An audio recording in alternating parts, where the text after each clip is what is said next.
ನಮಸ್ತೆ ಮಿತ್ರರೇ, ನಾನು ನವ್ಯ, ಯೋಗ ಟೀಚರ್, ಹಿಪ್ನೋಥೆರಪಿಸ್ಟ್ ಮತ್ತು ನ್ಯೂಟ್ರಿಷನಿಸ್ಟ್. ಕಾಯಿಲೆ ಬಂದಿದೆ ಅಂತ ಗೊತ್ತಾದ ತಕ್ಷಣ ಆತಂಕ ಆಗುತ್ತೆ, ಭಯ ಆಗುತ್ತೆ, ಚಿಂತೆಗೊಳಗಾಗ್ಬಿಡ್ತಾರೆ. ಆದರೆ ಈ ರೀತಿ ಮಾಡೋದ್ರಿಂದಾಗಿ ಎಷ್ಟೋ ಸಮಯದಲ್ಲಿ ಕಾಯಿಲೆನ ಇನಿಷಿಯಲ್ ಅಂದರೆ ಸ್ಟಾರ್ಟಿಂಗಲ್ಲೇ ಕ್ಯೂರ್ ಮಾಡ್ಕೊಳ್ಳೋದಕ್ಕೆ ಅವಕಾಶ ಇರುತ್ತೆ.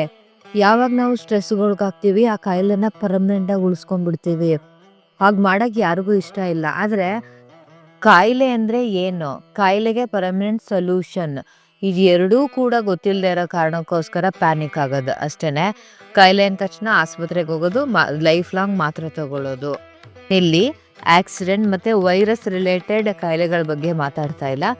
ನಮಗೆ ನಾವೇನೇ ಸೃಷ್ಟಿ ಮಾಡ್ಕೊಳ್ಳುವಂತಹ ಕಾಯಿಲೆಗಳಿರುತ್ತೆ. ಈ ಭೂಮಿ ಮೇಲೆ ಇವತ್ತು ನಾವು ಎಲ್ಲಿದ್ದೀವಿ, ಎಲ್ಲಿ ವಾಸ ಮಾಡ್ತಾ ಇದ್ದೀವಿ? ಈ ಶರೀರದೊಳಗಡೆ ವಾಸ ಮಾಡ್ತಾ ಇದ್ದೀವಿ. ನಾವು ಯಾವಾಗ ಈ ಶರೀರನ ಕಳ್ಕೊಂಡ್ಬಿಡ್ತೀವೋ, ಈಗ ಅನಾರೋಗ್ಯ ಬಂತು ಅಂತ ಇಟ್ಕೊಳ್ಳಿ, ಅನಾರೋಗ್ಯ ನಮ್ಮ ಶರೀರದಲ್ಲಿ ಇರೋವರೆಗೂ ಕೂಡ ಪ್ರತಿ ಕ್ಷಣನೂ ಕೂಡ ನರಳುತ್ತಾ ಬದುಕಬೇಕಾಗತ್ತೆ.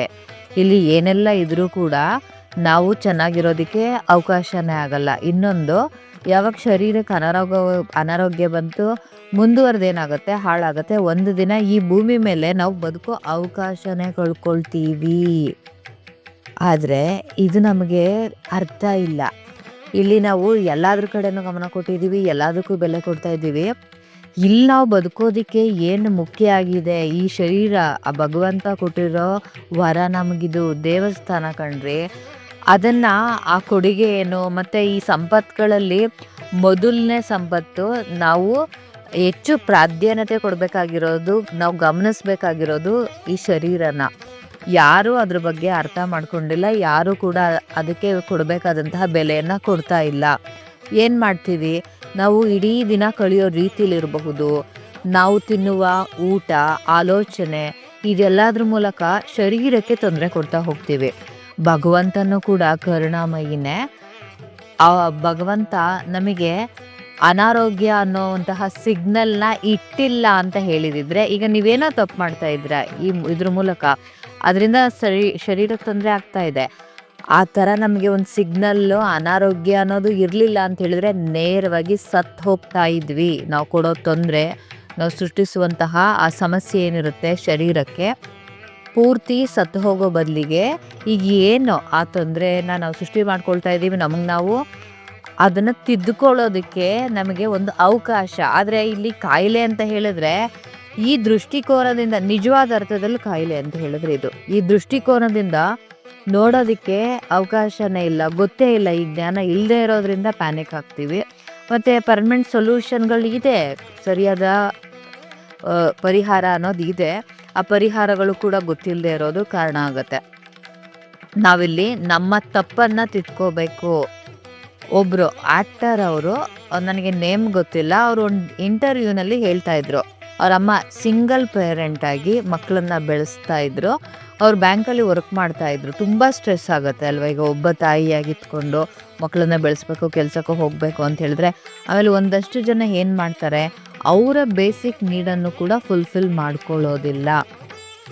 ಶರೀರಕ್ಕೆ ಒಂದು ಇತಿ ಮಿತಿ ಅಂತ ಇರುತ್ತೆ. ನಮ್ಮ ಜೀವನದಲ್ಲಿ ಕಷ್ಟ ಇದೆ ಅಂತನೋ, ಅಥವಾ ಇಲ್ಲಿ ನಮ್ಮ ಮಕ್ಕಳು ಬದುಕಬೇಕು, ಮತ್ತೊಂದು ಮಗದೊಂದು ಅಂತೇಳಿ ಎಲ್ಲರೂ ಸಾಕಷ್ಟು ರೀತಿಯಲ್ಲಿ ನಮ್ಮ ಶರೀರಕ್ಕೆ ಏನು ತೊಂದರೆ ಆಗುತ್ತೆ ಅನ್ನುವಂತಹ ಕನಿಷ್ಠ ಮಟ್ಟಿಗಿನ ಅರಿವು ಇಟ್ಕೊಳ್ದೇನೆ ನಮಗೆ ನಾವು ತೊಂದರೆನ ಕೊಟ್ಕೊಂಡ್ಬಿಡ್ತೀವಿ.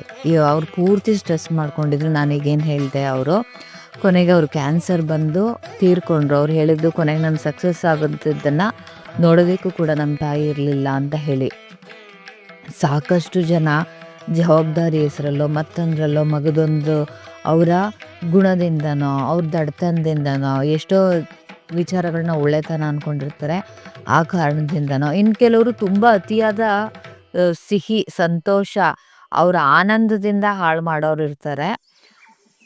ಒಬ್ಬರು ಆ್ಯಕ್ಚುಲಿ ಅವ್ರಿಗೆ ಡಯಾಬಿಟಿಕ್ ಬಂದಿದೆ. ಅವರೇ ಹೇಳ್ತಾ ಇದ್ರು, ಈಗ ನಾನು ಹೇಳ್ದಾಗೆ, ಇಲ್ಲ ಬದುಕೋ ರೀತಿಲಿ ತಪ್ಪು ಮಾಡ್ತಾ ಇರ್ತೀವಿ, ಆಲೋಚನೆಯಲ್ಲೂ ತಪ್ಪು ಮಾಡ್ತಾ ಇರ್ತೀವಿ. ಇಲ್ಲ ಅಂತ ಹೇಳಿದ್ರೆ ನಾವು ತಿನ್ನುವಂಥ ಆಹಾರದಲ್ಲಿ ತಪ್ಪಾಗ್ತಾ ಇರತ್ತೆ. ಅವರೇ ಹೇಳಿದ್ರು, ಇತಿ ಮಿತಿನೇ ಇಲ್ದೇನೆ ಸಿಹಿನ ತಿಂದಿದ್ದಾರಂತೆ. ಒಂದು ದಿನದಲ್ಲಿ ನಾನು 1 kg ಖಾಲಿ ಮಾಡಿದ್ದೀನಿ, ಜಾಸ್ತಿನೇ ತಿಂದಿದ್ದೀನಿ. ಊಟ ಆದಮೇಲೆ ಸಿಹಿ ಇಷ್ಟ ಅನ್ನೋ ಕಾರಣಕ್ಕೋಸ್ಕರ ತಿಂದಿದ್ದೀನಿ ಅಂತ ಹೇಳ್ತಾ ಇದ್ರು. ಆ ರೀತಿ ಮಾಡಿದ್ರೆ ಡಯಾಬಿಟಿಕ್ ಬರದೇ ಇರುತ್ತಾ? ಒಟ್ನಲ್ಲಿ ನಮ್ಮ ಶರೀರ ಹೇಗಿದೆ, ಅದು ಹೇಗೆ ಕೆಲಸ ಮಾಡುತ್ತೆ, ಎಷ್ಟೆಲ್ಲ ಗೊತ್ತಿದೆ ರೀ ನಮಗೆ ಬೇರೆ ಎಲ್ಲ ವಿಚಾರಗಳು. ಆದರೆ ನಾವು ಬದುಕೋದಕ್ಕೆ ಮೂಲಭೂತವಾಗಿ ನಮಗೆ ಬೇಕೇ ಬೇಕು. ಇದಿಲ್ಲ ಅಂದರೆ ನಡೆಯೋದೇ ಇಲ್ಲ. ಅದ್ರ ಬಗ್ಗೆ ನಮಗೇನೂ ಗೊತ್ತಿಲ್ಲ. ಟ್ರ್ಯಾಜಿಡಿ ಅಷ್ಟೇ. ಬುದ್ಧ ಯಾಕೆ ಹೋದರು ಅವರು? ಅರಮನೆನ ಬಿಟ್ಟು ಎಲ್ಲನ ತ್ಯಜಿಸಿ ಸನ್ಯಾಸಿ ಆದ್ರಲ್ವಾ. ಏನು ನೋಡಿದ್ರು ಅವರು? ವಯಸ್ಸಾದವ್ರನ್ನ ನೋಡಿದ್ರು, ಕಾಯಿಲೆ ಬಂದವ್ರನ್ನ ನೋಡಿದ್ರು. ನಮಗಿಲ್ಲಿ ಇದು ಅರ್ಥ ಆಗಬೇಕು. ಒಬ್ಬರು ಪ್ಯಾನಿಕ್ ಆಗಿದ್ರು. ಎಲ್ಲಂದರೆ ಮನುಷ್ಯ ಅಂತ ಹೇಳಿದ್ಮೇಲೆ ಕಾಯಿಲೆ ಬರದೇ ಇರೋದೇ ಇಲ್ಲ. ಎಷ್ಟೋ ಸಮಯದಲ್ಲಿ ನಾವಾಗಿ ಸೃಷ್ಟಿಸ್ಕೋತೀವಿ, ಮತ್ತೊಂದು ಸಂದರ್ಭಗಳಲ್ಲಿ ಸಂದರ್ಭದಿಂದ ಸೃಷ್ಟಿಯಾಗುತ್ತೆ. ಈಗ ಬಂತಲ್ಲಪ್ಪ ಅಂತ ಟೆನ್ಷನ್ ಆದರೆ ಏನೂ ಉಪಯೋಗ ಇಲ್ಲ. ಟೆನ್ಷನ್ ಆಗಿದ್ದವರು ಬಟ್ ಅವರು ಒಂದು 4 ವರ್ಷದ ಮಗುಗೆ ಡಯಾಬಿಟಿಕ್ ಇರೋದನ್ನು ನೋಡಿದ್ಮೇಲೆ ಆಮೇಲೆ ಅವರು ಸಮಾಧಾನ ತಗೊಂಡ್ರು. ಸೊ ಹೀಗೆ ಬಂದಿದೆ. ನಾವು ಯೋಚನೆ ಮಾಡಿದ್ರೆ ಅದರ ಏನೂ ಪ್ರಯೋಜನ ಇಲ್ಲ. ಪ್ರಯೋಜನ ಇಲ್ಲದೆ ಇದ್ರೂ ಪರವಾಗಿರ್ಲಿಲ್ಲ, ತೊಂದರೆ ಆಗುತ್ತಲ್ಲ. ಅನಾರೋಗ್ಯ ಅಂತ ಹೇಳಿದ್ರೆ ಈಗ ಏನು ಇದೊಂದನ್ನು ನಾವಿಲ್ಲಿ ಅರ್ಥ ಮಾಡ್ಕೋಬೇಕು. ಎಲ್ಲನೂ ಯಾವುದಾದ್ರೂ ಒಂದು ಹಂತಕ್ಕೆ ಹೋದಾಗ ಈ ಪ್ರಾಪಂಚಿಕವಾಗಿ ನಾವೇನು ತಿಳ್ಕೊಂಡಿದ್ದೀವಿ. ನಾನು ಒಬ್ರಿಗೆ ಹೇಳಿದೆ, ಇದು ಫುಲ್ ಸ್ಟಾಪ್ ಅಲ್ಲ ಕಣ್ರಿ, ಏನೋ ಒಂದು ಬದಲಾವಣೆ ಆಗಿದೆ ಅಷ್ಟೇ. ಈಗ ನಾವು ಕಾಮ ಬರಿತಾ ಇದ್ದೀವಿ ಒಂದು ವಾಕ್ಯ ಅಂತ ಹೇಳಿದ್ರೆ ಅಲ್ಲಿ ಮುಕ್ತಾಯ ಅಂತಲ್ಲ, ಇನ್ನೂ ಮುಂದುವರೆದು ಬರಿತೀವಿ ಅಂತ. ಇದು ಕೂಡ ಹಾಗೇನೆ, ಈಗೇನೋ ಒಂದು ವ್ಯತ್ಯಾಸ ಆಗಿದೆ. ಅವ್ರು ಹೇಳಿದ್ರು, ಇಲ್ಲ ನಾನು ಆ ಮಾತನ್ನು ಹೇಳಾಗಲಿಲ್ಲ, ನನಗಂತೂ ನನ್ನ ಜೀವನ ಮುಗ್ದೋಯ್ತು ಅಂತಲೇ ಅನ್ನಿಸ್ತಾ ಇದೆ ಅಂತ ಹೇಳ್ತಾ ಇದ್ರು. ಯಾಕಾಗ ಅನಿಸುತ್ತೆ ಅಂತ ಹೇಳಿದ್ರೆ, ಈಗ ನಾವು ಇಲ್ಲಿ ಏನು ನೋಡಿದ್ದೀವಿ ಅದ್ರ ಮೂಲಕ ಈಗ ಬೇರೆಯವರಿಂದನೂ ಇಲ್ಲ, ನಮ್ಮಿಂದನೂ ಕೂಡ ಪರಿಹಾರನ ತೆಗೆದುಕೊಳ್ಳೋದಕ್ಕೆ ಸಾಧ್ಯ ಆಗೋದೇ ಇಲ್ಲ ಅಂತ ಹೇಳಿ. ಈಗ ಕಾಯಿಲೆ ಪೂರ್ತಿ ವಾಸಿ ಮಾಡ್ಕೊಳ್ಳೋಕೆ ನಮ್ಮಿಂದ ಸಾಧ್ಯ ಇಲ್ಲ ಅಂತ ತಿಳ್ಕೊಂಡಿರೋದ್ರಿಂದಾಗಿ ನಮಗೆ ಟೆನ್ಷನ್ ಆಗುತ್ತೆ. ಆದರೆ ಅದು ಖಂಡಿತ ಫುಲ್ ಸ್ಟಾಪ್ ಅಲ್ಲ. ಮುಂದುವರೆದು ನಾವು ಬದುಕೋದಕ್ಕೆ ಅವಕಾಶ ಇದೆ. ಈಗ ನನ್ನ ಸ್ಟೋರಿ ಹೇಳ್ತೀನಿ. ಹೆಲ್ತ್ ಇಶ್ಯೂಸ್ದು ಪ್ರೆಗ್ನೆನ್ಸಿನಲ್ಲಿ ನನಗೆ ಗ್ಯಾಸ್ಟ್ರಿಕ್ ಶುರುವಾಯಿತು. ಈಗ ಆ ಟೈಮಲ್ಲಿ ನಮಗೇನು ಬೇಕೋ ಅದನ್ನ ಊಟ ಮಾಡೋದ್ರಿಂದಾಗಿ ನಾನು ಜೀರ್ಣ ಆಗೋದು ತಿಂದ್ಕೊಂಡು ಆರಾಮಾಗಿದ್ದೆ. ಆದರೆ ಈ ಬಾಣಂತಿ ಟೈಮಲ್ಲಿ ನಾನ್ ವೆಜ್ ತಿಂದರೆ ನಿಜವಾಗ್ಲೂ ಕೂಡ ಗ್ಯಾಸ್ಟ್ರಿಕ್ ಅಷ್ಟು ತೀರೇಕೋಕ್ಕೆ ಹೋಗ್ತಾ ಇರಲಿಲ್ಲ. ನಾನು ನಾನ್ ವೆಜ್ನು ತಿಂತಾ ಇರಲಿಲ್ಲ. ನಮ್ಮ ಮನೇಲಿ ಏನು ಊಟ ಕೊಡ್ತಾಯಿದ್ರು, ಜೀರಿಗೆ, ಮೆಣಸು ಮತ್ತು ಇದು ಕೊಬ್ಬರಿ, ಇದನ್ನು ಸ್ವಲ್ಪ ರುಬ್ಬಿದ್ದು ಈ ಥರದ್ದೆಲ್ಲ ಜಾಸ್ತಿ ಕೊಡ್ತಾ ಇರ್ತಾರಲ್ವ. ಮತ್ತು ಹೀಟಿನ ಪದಾರ್ಥಗಳೇ ಹೆಚ್ಚಿರುತ್ತೆ. ಆ ಕಾರಣ ಅಂದರೆ ಆ ಟೈಮಲ್ಲಿ ಯಾವ ಫುಡ್ ಕೊಡಬೇಕೋ ಅವರು ಅದೇ ಫುಡ್ ಕೊಡ್ತಾರೆ. ಗ್ಯಾಸ್ಟ್ರಿಕ್ ಇದ್ದ ಕಾರಣ ಏನಾಯಿತು, ನನಗೆ ಗ್ಯಾಸ್ಟ್ರಿಕ್ ಮಿತಿ ಮೀರಿ ಹೋಯಿತು, ಜಾಸ್ತಿ ಆಯಿತು. ಆಮೇಲೆ ಇನ್ನೊಂದೇನು ಅಂತ ಹೇಳಿದ್ರೆ, ಈ ಗಟ್ಟು ಬಂದು ಸೆಕೆಂಡ್ ಬ್ರೈನ್. ಅದು ನಮ್ಮ ಡೈಜೆಷನ್ ಸಿಸ್ಟಮ್ ಹೇಗಿರುತ್ತೆ, ನಮ್ಮ ಥಾಟ್ ಪ್ರೋಸೆಸ್ಸು ಹಾಗೆ ಇರುತ್ತೆ. ಈಗ ನಾನು ಪ್ರೊಫೆಷ್ನಲಿ ಅಥವಾ ಕೋರ್ಸಲ್ಲಿ ಅದನ್ನೆಷ್ಟೇ ತಿಳ್ಕೊಂಡಿರಬಹುದು, ಪರ್ಸ್ನಲ್ ಎಕ್ಸ್ಪೀರಿಯನ್ಸ್ ಮಾಡಿದಾಗ ಯಪ್ಪ, ಶರೀರ ಮೈಂಡು ಎಷ್ಟು ಇಂಟರ್ ಕನೆಕ್ಟು. ಬಾಡಿನ ನಾವು ಸರಿಯಾಗಿ ಇಟ್ಕೊಂಡಿಲ್ಲ ಅಂತ ಹೇಳಿದ್ರೆ ನಮ್ಮ ಆಲೋಚನೆಗಳು ನಮ್ಮ ಕೈಗೆ ಸಿಗಲ್ಲ ಅನ್ನೋದನ್ನು ಖುದ್ದು ಎಕ್ಸ್ಪೀರಿಯನ್ಸ್ ಮಾಡಿದಾಗ ಆಯಿತು. ನೆಗೆಟಿವ್ ಆಗಿ ಈ ಕಡೆ ಥಾಟು ಬರ್ತಾ ಇದೆಯಾ. ಆಮೇಲೆ ನಾನೇ ಒಂದು ವಿಚಾರದಿಂದಾಗಿ ಅದನ್ನು ಅತಿರೇಕ ಮಾಡ್ಕೊಂಡ್ಬಿಟ್ಟೆ. ಹೇಗೆ, ನನಗೆ ಆರೋಗ್ಯವಾಗಿರಬೇಕು, ನೆಮ್ಮದಿಯಾಗಿರಬೇಕು, ನನ್ನ ಬದುಕೋದು ನಾನು ಬಯಸ್ತಿದ್ದಂತಹ ವಿಚಾರ ಅದು. ಈಗ ಅದೇ ನನಗೆ ಸಿಗಲಿಲ್ಲ ಅಂತ ಹೇಳಿದಾಗ ನಾನು ನಿಜವಾಗ್ಲೂ ಪ್ಯಾನಿಕ್ ಆದೆ. ಇನ್ನೂ ಒಂದು ದೊಡ್ಡ ಸಮಸ್ಯೆ ಏನಾಯಿತು, ನಾನು ಶೀರ್ಷಾಸನ ಮಾಡ್ತಾ ಉಲ್ಟಾ ಬಿದ್ದಿದ್ದೆ. ಯೋಗ ಪ್ರಾಕ್ಟೀಸ್ ಮಾಡ್ತಾ ಅದನ್ನು ಕ್ಯೂರ್ ಮಾಡ್ತಾ ಬರ್ತಾ ಇದ್ದೆ. ಬಟ್ ಪ್ರೆಗ್ನೆಂಟ್ ಆದಮೇಲೆ ನನಗೆ ಯೋಗ ಪ್ರಾಕ್ಟೀಸ್ ಮಾಡೋಕ್ಕೂ ಆಗಿಲ್ಲ. ಬಟ್ ಸ್ಟಿಲ್ ನಾನು ಯೋಗ ಕ್ಲಾಸ್ ಕೂಡ ತಗೊಳ್ತಾ ಇದ್ದೆ. ಅದರಿಂದಾಗಿ ನನಗೆ ಪೇಯ್ನು ಅದು ಸಮಸ್ಯೆ ಏನೂ ಕಾಣಲಿಲ್ಲ, ಅದು ಪೂರ್ತಿ ಗುಣ ಆಗಿರಲಿಲ್ಲ. ಇಲ್ಲಿ ಗ್ಯಾಸ್ಟ್ರಿಕ್ ಆದರೆ ಏನಾಗ್ಬಿಡುತ್ತೆ ಗೊತ್ತಾ, ಗ್ಯಾಸ್ಟ್ರಿಕ್ ಆದವ್ರಿಗೆ ಅನುಭವ ಆಗಿರುತ್ತೆ. ಸಣ್ಣ ನೋವಾದ್ರೂ ಯಪ್ಪ ತಡ್ಕೊಳಕ್ಕಾಗಲ್ಲ. ಮೈಕೈ ನೋವು, ಯಾವುದೇ ನೋವು, ನರ ನೋವಿರಲಿ, ಮಂಡಿ ನೋವಿರಲಿ, ಇನ್ನೊಂದು ಮಾಂಸಖಂಡಗಳ ನೋವು ಬರುತ್ತೆ ಕೆಲವರಿಗೆ, ಎಲ್ಲನೂ ಎತ್ತು ಹಾಕ್ಬಿಡುತ್ತೆ, ಹಂಗೇನೆ ನೋವು ಜಾಸ್ತಿ ಮಾಡಿಬಿಡುತ್ತೆ. ನರ್ವ್ ಕಂಪ್ರೆಸ್ ಆಗಿದೆ ಅಂತ ಹೇಳ್ತಾ ಇದ್ರು. ಈ ಪೇಯ್ನ್ ಸಿಮ್ಟಮ್ಸ್ ಹೇಳಿದಾಗ ತಲೆಯಿಂದ ಹಿಡಿದು ಕಾಲು ತನಕ ಎಲ್ಲ ಜೋಮ್ ಬಂದ್ಬಿಡುತ್ತೆ. ಮತ್ತು ಯಾವಾಗಲೂ ಸೇದುತ್ತಾ ಇರುತ್ತೆ. ನಾನು ಈ ಹಿಂದೆನೂ ಹೆಲ್ತ್ ಇಶ್ಯೂಸ್ನ ನೋಡಿದ್ದೀನಿ. ನಮ್ಮಮ್ಮ ಹೇಳ್ತಾ ಇದ್ರು, ನಮ್ಮ ಸಂಪಾದನೆ ಎಲ್ಲ ನಿನ್ನ ಆಸ್ಪತ್ರೆ ಖರ್ಚಿಗೆ ಸಾಕಾಗುತ್ತಲ್ಲ ಅಂತ ಹೇಳ್ಬಿಟ್ಟು. ಅಂದರೆ ಯಾವಾಗಲೂ ಅದು ಇಲ್ಲಿ ಹುಷಾರಿಲ್ಲ, ಅದು ಹುಷಾರಿಲ್ಲ, ಇದು ಹುಷಾರಿಲ್ಲ ಅಂತಾನೆ ಇರ್ತಾಳೆ ಕಾಣೋಕ್ಕೋಸ್ಕರ. ಹಾಗಂತ ಹೇಳೋರು. ಆಗೆಲ್ಲ ನೋಡಿದ್ದೀನಿ ಅನಾರೋಗ್ಯನ ನಾನು. ಆದರೆ ಈ ಮಟ್ಟಕ್ಕೆ ಬೇಡ ಕಣಪ್ಪ ಈ ಜೀವನ, ಬದುಕೇ ಬೇಡ ಅನ್ನುವಷ್ಟ್ರ ಮಟ್ಟಿಗೆ ಯಾವ ಕಾಯಿಲೆನೂ ಅಷ್ಟು ಸುಲಭವಾಗಿ ಕೆಲವೊಂದನ್ನು ತಡ್ಕೋತೀವಿ, ಕೆಲವೊಂದನ್ನು ನಿಜವಾಗ್ಲೂ ತಡ್ಕೊಳಕ್ಕಾಗಲ್ಲ. ಆ ಮಟ್ಟಕ್ಕೆ ನಾನು ಅನುಭವಿಸಿದ್ದೀನಿ. ಮತ್ತು ಅದ್ರ ಜೊತೆಗೆ ಇನ್ನೂ ಒಂಥರ ಅಣಬೆ ಉಟ್ಕೊಂಡಂಗೆ ಚಿಕ್ಕ ಪುಟ್ಟ ಆ ಕಾಯಿಲೆ ಈ ಕಾಯಿಲೆನ ಪೈಲ್ಸು ಬಂದ್ಬಿಟ್ಟಿತ್ತು ಅವ್ರು ಕೊಡ್ತಿದ್ದು ಈಗಿನ ಪದಾರ್ಥಕ್ಕೆ. ನನಗೆ ಆಮೇಲೆ ಪೈಲ್ಸ್ ಬಂದ ಮೇಲಂತೂ ನನಗೆ ಜೀವನನೇ ಮುಗಿಸೋಯ್ತು ಅನ್ನೋಷ್ಟು ನನ್ನನ್ನು ಎಷ್ಟು ಪ್ಯಾನಿಕ್ ಮಾಡ್ಕೊಂಡ್ಬಿಟ್ಟೆ ಅಂತ ಹೇಳಿದ್ರೆ, ಆ ಟೈಮಲ್ಲಿ ಈ ಶಾರ್ಟ್ ಟೈಮ್ ಆ್ಯಂಗ್ಸೈಟಿನೂ ಕೂಡ ಫೇಸ್ ಮಾಡಿದ್ದೆ. ನನಗೆ ಬರ್ತಾಯಿತ್ತು ಥಾಟೆಲ್ಲ ಪೂರ್ತಿ ಈ ಭಯ ಆಗೋದು, ಆತಂಕ ಆಗೋದು. ನನಗೆ ಯೋಗ ನಿದ್ರೆ ಮಾಡಲಿಲ್ಲ ಅಂದರೆ ನನ್ನನ್ನು ಕಂಟ್ರೋಲೇ ಮಾಡ್ಕೊಳಕ್ಕಾಗ್ತಾ ಇರಲಿಲ್ಲ. ಆ ಒಂದು ಇದಕ್ಕೆ ಈ ಕಡೆ ಏನು ಆ ಒಂದು ಟೈಮ್ ಇದೆ, ಈಗ ಮಗುನೂ ಬ್ಯಾಲೆನ್ಸ್ ಮಾಡ್ಕೋಬೇಕು, ಜೊತೆಗೆ ನನ್ನನ್ನು ನಾನು ಬ್ಯಾಲೆನ್ಸ್ ಮಾಡ್ಕೋಬೇಕು. ಭಗವಂತನ ಕೃಪೆ, ಪುಣ್ಯ, ಯೋಗ ಒಂದು ಜೊತೆಲಿದ್ದಿದ್ದಕ್ಕೆ ಏನೋ ಒಂದು ಮೂಮೆಂಟಲ್ಲಿ ಇಂಬ್ಯಾಲೆನ್ಸ್ ಆಯಿತು. ಮತ್ತು ಫಾಸ್ಟಾಗಿ ಅದನ್ನೆಲ್ಲ ರಿಕವರಿ ಮಾಡ್ಕೊಳ್ತಾ ಹೋದೆ. ಈ ಫಸ್ಟು ಗ್ಯಾಸ್ಟ್ರಿಕ್ನ ಸುಧಾರಿಸೋದಕ್ಕೆ ಏನು ಬೇಕು ಆ ಎಲ್ಲ ವಿಚಾರಗಳನ್ನ ಮೇಯ್ನ್ ಬಂದು ನಾನು ಫುಡ್ಡಲ್ಲಿ ಫಾಲೋ ಮಾಡೋದಕ್ಕೆ ಶುರು ಮಾಡಿದೆ. ಊಟ ತಿಂಡಿಲಿ ಅದನ್ನು ನನಗೆ ಏನು ಅರಗುತ್ತೆ ಅದನ್ನೇ ತಿನ್ನೋದು. ಪೂರ್ತಿ 1-2 ವರ್ಷ ನಾನು ಹಾಲಿನ ಪದಾರ್ಥನೂ ಮುಟ್ಟಿರಲಿಲ್ಲ. ಹಾಗೆ ಗ್ಯಾಸ್ಟ್ರಿಕ್ಕೇನ ಕ್ಯೂರ್ ಮಾಡ್ಕೊಳ್ತಾ ಬಂದೆ. ಆದರೆ ನಾನು ಜಾಸ್ತಿ ಸ್ವಲ್ಪ ಸ್ಟ್ರೆಸ್ ತೊಗೊಂಡಿದ್ದೇನಾಗಿತ್ತು, ನರ್ವ್ಗೆ ಎಫೆಕ್ಟ್ ಆಗಿದ್ದಿದ್ದು. ಅದನ್ನು ಅಷ್ಟು ಸುಲಭವಾಗಿ ನಾನು ವಾಸಿ ಮಾಡ್ಕೊಳ್ಳೋದಕ್ಕೆ ಸಾಧ್ಯ ಆಗಿರಲಿಲ್ಲ. ಕೊನೆಗೆ ನಾನೇನು ದೀಕ್ಷೆ ತಗೊಂಡು ಅಭ್ಯಾಸ ಮಾಡ್ತಾಯಿದ್ದೆ, ಸಿದ್ಧಕ್ರಿಯಾ ಅಂತ ಹೇಳಿ. ಆ ಪ್ರಾಕ್ಟೀಸಿಂದ ಕಂಪ್ಲೀಟ್ ಈ ಕಡೆ ಗ್ಯಾಸ್ಟ್ರಿಕ್ನು ಪೂರ್ತಿ ಕ್ಲಿಯರ್ ಮಾಡಿಕೊಂಡೆ. ಅದಕ್ಕಿಂತ ಹೆಚ್ಚಾಗಿ ಏನೆಲ್ಲ ಹೆಲ್ತ್ ಇಶ್ಯೂಸ್ ಇತ್ತು ಇದಕ್ಕೆ ಬಂದು ಪೈಲ್ಸ್ ಶುರು ಆದಾಗ್ಲೇ. ಬಟ್ ಅದನ್ನು ನಾನು ಬೇರೆ ಇದರಲ್ಲಿ ಹೇಳ್ತೀನಿ. ಅದು ಇನಿಷಿಯಲಲ್ಲೇ ನಾನು ಕ್ಯೂರ್ ಮಾಡ್ಕೊಂಡ್ಬಿಟ್ಟೆ. ನಾನು ಇಷ್ಟೆಲ್ಲ ಹೇಳ್ತಾ ಇದ್ದೀನಿ, ಇನ್ನೇನಾಗಿತ್ತು ಆ ಟೈಮಲ್ಲಿ. ಇದು ಯಾರೋ ಗ್ಯಾಸ್ಟ್ರಿಕ್ ಕಡಿಮೆ ಆಗುತ್ತೆ ಇದೆ ಉಳಿತಾಗ ಇದೆಲ್ಲ ಬರಬಾರ್ದಂದ್ರೆ ಬೆಲ್ಲದ ಬಾಯಿಗೆ ಹಾಕು ಅಂತ ಹೇಳಿದ್ರೆ ಅಂಬೇಡ್ಕರ್ತೀವಿ. ಸುಮ್ಮನೆ ಹಾಕ್ಕೊಂಡು ಚಾಕ್ಲೇಟ್ ಥರ ಚೀಪ್ತಾ ಇದ್ದ, ಉಳುಕಲ್ ಜಾಸ್ತಿ ಆಗಿಬಿಟ್ಟಿತ್ತು ಬಾಯಿಯಲ್ಲಿ. ಅಯ್ಯಪ್ಪ, ಅಂದರೆ ಆಗಲೇ ಹೇಳಿದ್ನಲ್ವ, ಅಣಬೆ ಥರ ಒಂದಲ್ಲ ಎರಡಲ್ಲ ಎಲ್ಲ ಥರನೂ ಸೃಷ್ಟಿ ಆಗ್ಬಿಟ್ಟಿತ್ತು. ನನ್ನ ಆರೋಗ್ಯ ಬೇಕು ಅಂತ ಹೋದರೆ ಪೂರ್ತಿ ನನ್ನ ಶರೀರ ಅನಾರೋಗ್ಯದ ಗೂಡಾಗ್ಬಿಟ್ಟಿತ್ತು. ಡಾಕ್ಟ್ರನ್ನು ತೋರಿಸ್ಲಿಲ್ಲ, ನಾನು ಯಾರನ್ನೂ ಕನ್ಸಲ್ಟು ಮಾಡಲಿಲ್ಲ. ಸದ್ಯ ಪುಣ್ಯಕ್ಕೆ ನಾನು ಯೋಗ ಕೋರ್ಸ್ ಮಾಡಿದ್ದು ನನಗೆ ಒಳ್ಳೆಯದಾಯಿತು. ಇದರಿಂದ ಸೊಲ್ಯೂಷನ್ ನಾನು ತಗೊಳ್ಬಹುದು ಯೋಗ ಅಭ್ಯಾಸದಿಂದ ಅನ್ನೋದು ಗೊತ್ತಿದ್ದರಿಂದಾಗಿ ಥೆರಪಿ ನಾನು ಕಲ್ತಿದ್ದಿದ್ದೆ ಯೋಗ ಥೆರಪಿ ಅಲ್ವಾ. ಸೊ ಯಾವ ಕಾಯಿಲೆಗೆ ಹೇಗಿರಬೇಕು ಏನು ಅಂಥೇಳಿ ಸಾಕಷ್ಟು ವಿಚಾರಗಳು ತಿಳಿದಿತ್ತು. ಅಂದರೆ ನನಗೆ ಗೊತ್ತಿದೆ ಅಂತನೂ ಅಲ್ಲ, ನಾನು ಮತ್ತಷ್ಟು ಈ ಯೋಗ, ಅಧ್ಯಾತ್ಮ ಮತ್ತು ನ್ಯೂಟ್ರಿಷನಿಸ್ಟ್ ಈ ಥರದ ವಿಚಾರಗಳನ್ನೇ, ನಾನು ನ್ಯೂಟ್ರಿಷನಿಸ್ಟ್ ಆಗಿದ್ದು, ಹಿಪ್ನೋಥೆರಪಿಸ್ಟ್ ಆಗಿದ್ದು. ನಾನು ಫಸ್ಟ್ ಯೋಗ ಟೀಚರ್, ಲಾಂಗ್ ಟೈಮಿಂದ ಯೋಗ ಟೀಚರ್ ಆಗಿದೆ. ಬಟ್ ಆಮೇಲೆ ನನಗೆ ಕಾಯಿಲೆ ಬಂದಮೇಲೆ ನಾನೇ ಥೆರಪಿಸ್ಟ್ ಆಗಿಬಿಟ್ಟೆ.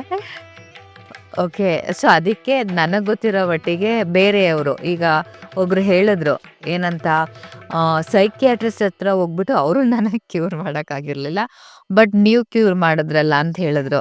ಆಮೇಲೆ ನಾನು ಮನಸ್ಸಲ್ಲಿ ಅಂದ್ಕೊಂಡೆ, ಏನಪ್ಪ ಅಂದರೆ ಮೆಂಟಲಿ ನಾವು ಇದಾಗಿಲ್ಲ ಅಂತ ಹೇಳಿದ್ರು, ಫಿಸಿಕಲ್ ಹೆಲ್ತು ಮೆಂಟಲ್ ಹೆಲ್ತು ಎಲ್ಲ ಒಂದೇ ಅಲ್ವಾ.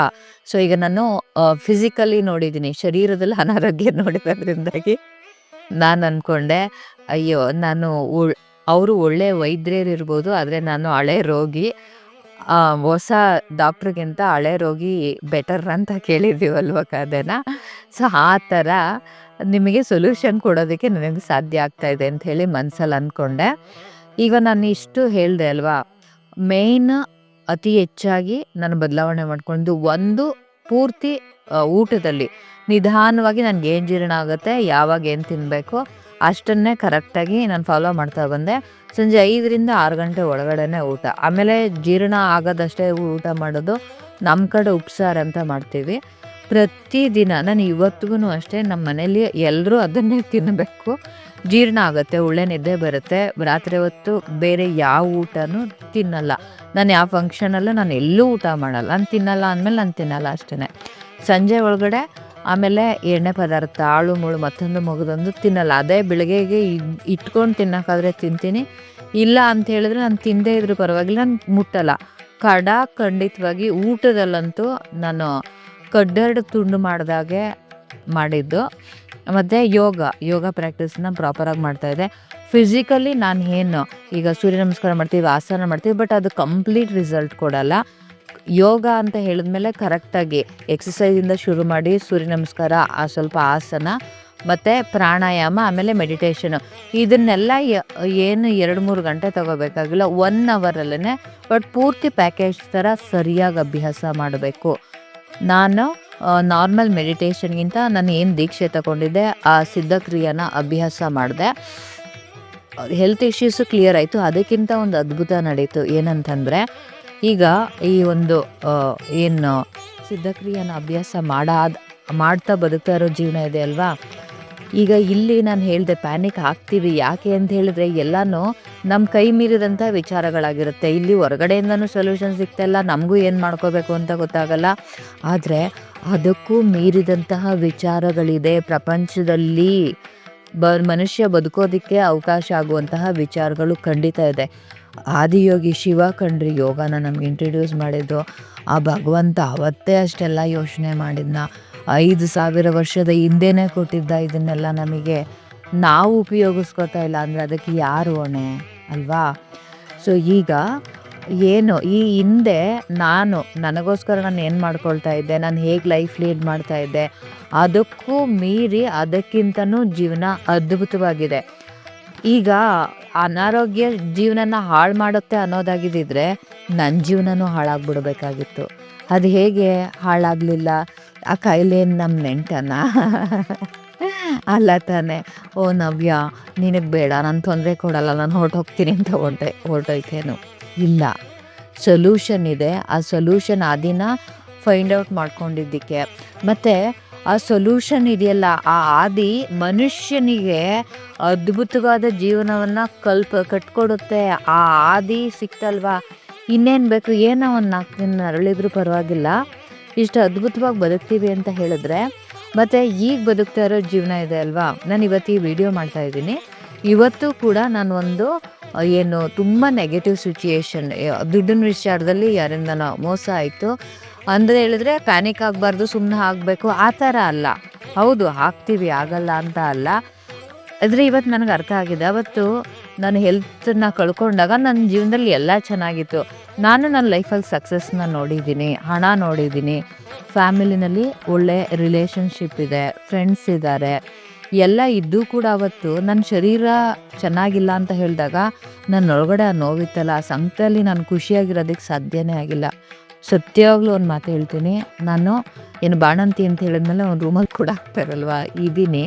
ನಮ್ಮ ಅಪ್ಪ, ನಮ್ಮ ಅಮ್ಮ, ನಮ್ಮ ಆಶಾ ಅವರೆಲ್ಲ ನಗ್ನಗ್ತಾ ಮಾತಾಡ್ತಾ ಇದ್ದಾರೆ. ನನಗೂ ಏನು ತೊಂದರೆ ಇಲ್ಲ, ಅಲ್ಲಿದ್ದೀನಿ. ಅವ್ರು ನಗ್ತಾ ಇದ್ದಾರೆ, ನನ್ನೊಳಗಡೆ ನರಳುತ್ತಾ ಇದ್ದೀನಿ.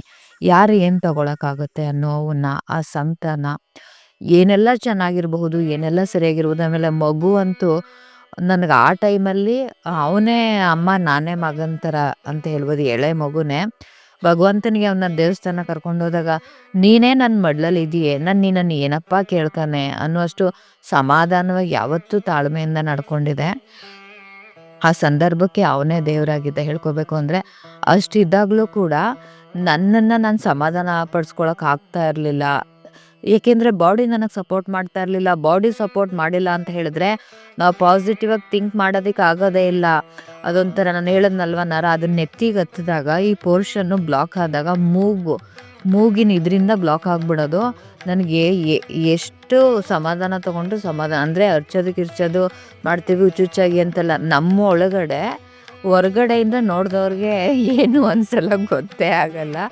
ನಮ್ಮ ಒಳಗಡೆ ಯಪ್ಪ ಅದು ನಿಜವಾಗ್ಲೂ ಯಾರಿಗೂ ಬೇಡ, ನನ್ನ ಶತ್ರುಗಳಿಗೂ ಬೇಡ. ಅದಕ್ಕೆ ನಾನು ಇದು ನಿಮ್ಗೆ ಹೇಳಬೇಕಾದ್ರೂ ಕೂಡ ಒಬ್ಬ ಥೆರಪಿಸ್ಟಾಗಿ ನಾನು ಹೇಳ್ತಾ ಇಲ್ಲ ಕಣ್ತೆ, ಒಬ್ಬ ಮನುಷ್ಯರಾಗಿ ಇನ್ನೊಬ್ಬರು ಮನುಷ್ಯರಿಗೆ ಉಪಯೋಗಕ್ಕೆ ಬರಬೇಕು. ಆ ಕಾರಣದಿಂದಾಗಿ ನಾನು ನನ್ನ ವಿಚಾರನ ಡೀಟೇಲಾಗಿ ನಾನಿಲ್ಲಿ ಹೇಳ್ತಾ ಇದ್ದೀನಿ. ಕಾಯಿಲೆ ಅಂತಂದರೆ ನನ್ನ ಮಟ್ಟಿಗೆ ಯಾರಿಗೂ ಬರಬಾರ್ದು. ನಾನಂತೂ ಎಷ್ಟು ಸಾಧ್ಯ ಆಗುತ್ತೋ ಅಷ್ಟು ಹೆಲ್ಪ್ ಮಾಡೋಕ್ಕೂ ರೆಡಿಗಿರ್ತೀವಿ. ನೋಡಿದವರು ಆಶ್ಚರ್ಯಪಟ್ಟಿದ್ದಾರೆ, ನೀವೇನು ಇಷ್ಟೊಂದೆಲ್ಲ ಹೆಲ್ಪ್ ಮಾಡ್ತೀರಲ್ಲ ಅಂತ ಹೇಳಿ. ಓಕೆ, ಈ ಶರೀರನ ಇವತ್ತು ನಾನು ಬೇರೆ ಸಂದರ್ಭದಿಂದಾಗಲಿ ವ್ಯಕ್ತಿಯಿಂದಲೇ ಆಗಲಿ ಹೊರಗಡೆಯಿಂದ ಮಾತ್ರ ಅಲ್ಲ, ನನ್ನ ವಿಚಾರದಿಂದನೂ ಕೂಡ ನಾನು ಹಾಳು ಮಾಡಲ್ಲ. ಅದು ಎಷ್ಟು ಮುಖ್ಯ ಅನ್ನೋದನ್ನು ನನ್ನ ಅನಾರೋಗ್ಯದ ಮೂಲಕ ನಿಜವಾಗ್ಲೂ ಅದು ಒಳ್ಳೆಯದು ಆಯಿತು, ಗುರು ಆಯಿತು, ನನಗೆ ಒಳ್ಳೆ ಪಾಠ ಕಲಿಸ್ತು. ಈಗ ನಾನು ಬದುಕೋದಕ್ಕಂತ ಮಾತ್ರ ಅಲ್ಲ, ಈಗ ನನ್ನ ಮೇಲೆ ಡಿಪೆಂಡ್ ಆಗಿರೋರು ಇದ್ದಾರಲ್ವ, ನನ್ನ ಮಗನಿಗೆ ನಾನು ಬೈಕೋಬೇಕು, ನಮ್ಮ ಮನೆಯವ್ರಿಗಿರ್ಬೋದು ಅಥವಾ ನನ್ನ ಅಪ್ಪ ಅಮ್ಮನಿಗೆ ಅವ್ರ ಜೀವನ ಇಲ್ಲಿ ಚೆನ್ನಾಗಿರಬೇಕು, ಅವರಿಗೆ ನಾನು ಏನು ಮಾಡ್ತಾ ಇದ್ದೀನಿ ಆ ವಿಚಾರಗಳ ಮೂಲಕ ಅವ್ರು ಚೆನ್ನಾಗಿರ್ಬೇಕು ಅಂತ ಹೇಳಿದ್ರೆ, ನಾನು ಆರೋಗ್ಯವಾಗಿದ್ದರೆ, ನಾನು ಅವ್ರನ್ನ ಚೆನ್ನಾಗಿ ನೋಡಿಕೊಂಡ್ರೆ ಮಾತ್ರ ಸಾಧ್ಯ. ಒಬ್ಬರು ನಾನು ನೋಡಿದ್ದೀನಿ, ಅವ್ರೀಗ ಅನಾರೋಗ್ಯ ಸ್ಥಿತಿಲಿ ಇರೋದ್ರಿಂದಾಗಿ ಅವ್ರು ಬೇರೆಯವ್ರನ್ನ ಚೆನ್ನಾಗಿ ನೋಡ್ಕೊಳ್ಳೋದಿರಲಿ, ಈಗ ಅವರೆಲ್ಲರೂ ಅವ್ರ ಜೀವನ ಬಿಟ್ಬಿಟ್ಟು ನೋಡ್ಕೋಬೇಕಲ್ವ. ಆರೋಗ್ಯ ಅಂತ ಹೇಳೋದು ನಮಗೂ ಒಳ್ಳೆಯದು, ನಮ್ಮವ್ರಿಗೂ ಒಳ್ಳೆಯದು, ನಮ್ಮ ಸಮಾಜಕ್ಕೂ ಒಳ್ಳೆಯದು. ಈಗ ನಾನು ಇಲ್ಲಿ ಇಷ್ಟೇ ಹೇಳಿದೆ ಅಲ್ವಾ, ಆರೋಗ್ಯದಿಂದ ಅನಾರೋಗ್ಯ ಬಂದಿದೆ, ಜೀವನ ಹಾಳಾಗುತ್ತೆ ಅನ್ನೋದಾಗಿದ್ದರೆ ನಾನು ಆಗಲೇ ಹೇಳಿದೆ, ನನ್ನ ಜೀವನನೂ ಹಾಳಾಗಬೇಕಾಗಿತ್ತು, ಹಾಗಾಗಲಿಲ್ಲ. ಮುಂದುವರೆದು ಎಲ್ಲ ರೀತಿಯಿಂದನೂ ಹಿಂದೆ ಎಷ್ಟು ಬದುಕೋದಕ್ಕೆ ಸಾಧ್ಯ ಆಗಿತ್ತು ಅದಕ್ಕಿಂತನೂ ಅದ್ಭುತವಾದಂತಹ ವಿಚಾರಗಳಿದೆ. ಆ ವಿಚಾರಗಳ ಜೊತೆ ತೊಡಗಿಸ್ಕೊಳ್ಳಿ. ಮೊದಲು ನೀವು ಏನು ಮಾಡಬೇಕು ಗೊತ್ತಾ, 100 ಕೆಟ್ಟ ಆಲೋಚನೆಗಳಿಗಿಂತ ಯಾವ ಶರೀರದ ಭಾಗ ಹಾಳಾಗಿದೆ ಆ ಶರೀರದ ಭಾಗ ಆರೋಗ್ಯವಾಗಿದೆ ಅಂತ ಹೇಳಿ 100 ಸರಿ ಹೇಳ್ಕೊಳ್ರಿ. ಅಲ್ಲಿಂದ ಶುರು ಮಾಡಿ. ಆಮೇಲೆ ಆಲೋಚನೆ ಮಾಡಿದ್ರೆ ಏನೂ ಉಪಯೋಗ ಇಲ್ಲ. ಅದ್ರ ಬದಲು ಏನು ನೆಸೆಸಿಟಿ ಇದೆ ಆ ಕೆಲಸ ಮಾಡ್ಬೇಕು. ನೀವು ಯೋಚನೆ ಮಾಡಿ ಏನು ಮಾಡ್ತೀರಾ, ಇನ್ನಷ್ಟು ಹಾಳು ಮಾಡ್ಕೋತೀರಾ. ಅದ್ರ ಬದಲು ಮುಂದುವರೆದು ಒಳ್ಳೆ ಊಟ ಮಾಡೋದು, ಒಳ್ಳೆ ರೀತಿ ಜೀವನ ಮಾಡೋದು, ಒಳ್ಳೆ ರೀತಿ ಯೋಚನೆ ಮಾಡಿದ್ರೆ ಉಪಯೋಗಕಾರ ಬರ್ತದಲ್ವಾ. ಇಲ್ಲ ಕಾಯಿಲೆ ಅನ್ನೋದ್ರಲ್ಲಿ ನಾನು ಇನ್ನೊಂದು ಮಾತು ಹೇಳ್ತೀನಿ, ನಮ್ಮ ಜೀವನ ಪರ್ಯಂತ ಯಾವುದೇ ತೊಂದರೆ ಇಲ್ಲದೆ ಯಾವಾಗಲೂ ಲೈಫ್ ಲೀಡ್ ಮಾಡಬಹುದು. ಇಲ್ಲ ಅಂತ ಹೇಳಿದ್ರೆ ಕ್ಯೂರ್ ಮಾಡ್ಕೊಳ್ಳೋದಕ್ಕೂ ಕೂಡ ಅವಕಾಶ ಇದೆ. ಕಲ್ಪನೆನೂ ಮಾಡ್ಕೊಳಕ್ಕಾಗಲ್ಲ, ಕೆಲವೊಂದು ಕಾಯಿಲೆಗಳು ಎಲ್ಲ ಕ್ಯೂರ್ ಆಗುತ್ತೆ ಅಂತ ಹೇಳಿ ಡಾಕ್ಟರ್ಸು ಕೂಡ ನಾವು ಅವ್ರನ್ನ ಬ್ಲೇಮ್ ಮಾಡೋಕ್ಕಾಗಲ್ಲ. ಆಮೇಲೆ ನಾನು ಮೆಡಿಕೇಷನ್ ಅದ್ರ ಬಗ್ಗೆ ಆಪೋಸ್ ಮಾಡಲ್ಲ. ನಾನು ಕೂಡ ನಮ್ಮ ಯೋಗನೂ ಬೇಕು, ಮೆಡಿಕೇಷನ್ನು ಕೂಡ ಎಲ್ಲ ರೀತಿಯಿಂದನೂ ಬೇಕು, ಎಲ್ಲನೂ ಬೇಕು ಹೆಲ್ತಿಗೆ. ಆದರೆ ಅವ್ರು 5 ವರ್ಷ ಏನು ಕಲ್ತಿರ್ತಾರೆ, ಮೆಡಿಕೇಷನ್ ಸ್ಟಡಿ ಮಾಡಿರ್ತಾರೆ, ನೀವು ಹೋದರೆ ಮೆಡಿಕೇಷನ್ ಕೊಡ್ತಾರೆ, ಅದು ಅವ್ರ ತಪ್ಪಲ್ಲ. ನೀವು ಕೂಡ ನಿಮ್ಮ ಶರೀರನ ಅರ್ಥ ಮಾಡ್ಕೋಬೇಕು, ನಿಮ್ಮ ಶರೀರನ ನೀವು ಸಪೋರ್ಟ್ ಮಾಡಬೇಕು. ಇನ್ಮೇಲಾದ್ರೂ ಕೂಡ ಆರೋಗ್ಯವಾಗಿರೋರಿಗೆ ನಾವು ಇದನ್ನು ಹೇಳಿದ್ರೆ ಅವ್ರಿಗೆ ನೆಸೆಸಿಟಿ ಇರಲ್ಲ, ಕೇಳಲ್ಲ. ಯಾರಿಗೆ ಅನಾರೋಗ್ಯ ಬಂದಿದೆಯೋ, ನಿಮ್ಮ ಶರೀರ ಹೇಗಿದೆ, ಶರೀರಕ್ಕೆ ಏನು ಬೇಕು, ಶರೀರಕ್ಕೆ ಏನು ಒಳ್ಳೆಯದು, ಈ ವಿಚಾರಗಳನ್ನ ತಿಳ್ಕೊಳ್ತಾ ಆ ವಿಚಾರಗಳನ್ನ ಫಾಲೋ ಮಾಡಿದ್ರೆ ಆರೋಗ್ಯವಾಗಿ ಇಲ್ಲದೆ ಇರೋದಕ್ಕೆ ಸಾಧ್ಯನಾ? ಖಂಡಿತ ಆರೋಗ್ಯ ಸೃಷ್ಟಿಯಾಗುತ್ತೆ ಅಲ್ವಾ. ಎಲ್ರಿಗೂ ಕೂಡ ಒಳಿತಾಗಲಿ.